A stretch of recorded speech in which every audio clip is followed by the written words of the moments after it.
In a forgotten corner of Africa, surrounded by sacred mountains, lay the village of Kwal. A peaceful place, where time seemed to stand still. And in the heart of this village lived an old man, known simply as Elongo.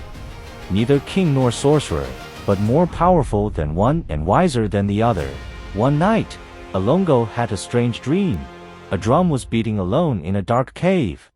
He knew then that it wasn't a dream, but a call. Without saying a word, he left the village, crossed the forests, climbed the hills, and found the drum of the ancients, the one that sounds only when darkness approaches. One evening, a child dared to ask him, "Where are you from, old master?" Elongo smiled.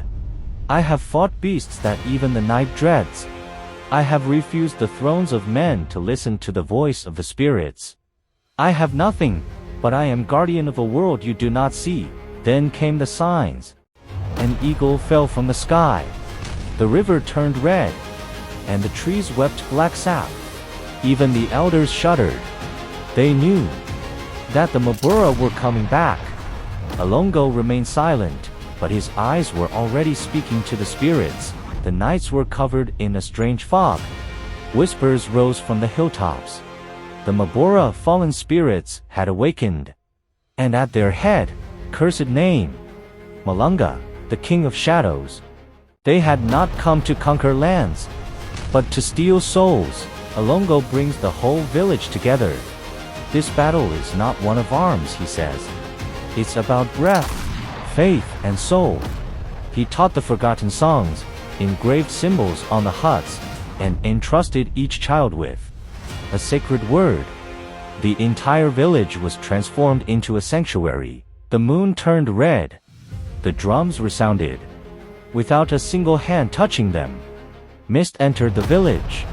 The Mabura slipped into the spirits. But Elongo, standing in the center, struck the sacred drum, and a circle of fire protected the living. The battle was on. The duel lasted all night. Malunga, spirit of oblivion, rose in a gigantic black form. But Elongo held firm.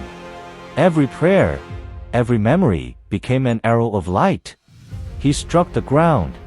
Then, with a last breath, he uttered the secret name of Malunga. The spirit screamed and vanished. The village was saved. But Elongo was tired. He knew his time was coming. He blessed the children, handed his staff to the elders, and set off, alone, into the forest. They say he didn't walk, but dissolved in the wind. Even today, in Kwal, children sing the words of the old master.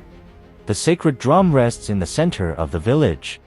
And sometimes, one night a year, it resounds. For Elongo keeps watch. Always.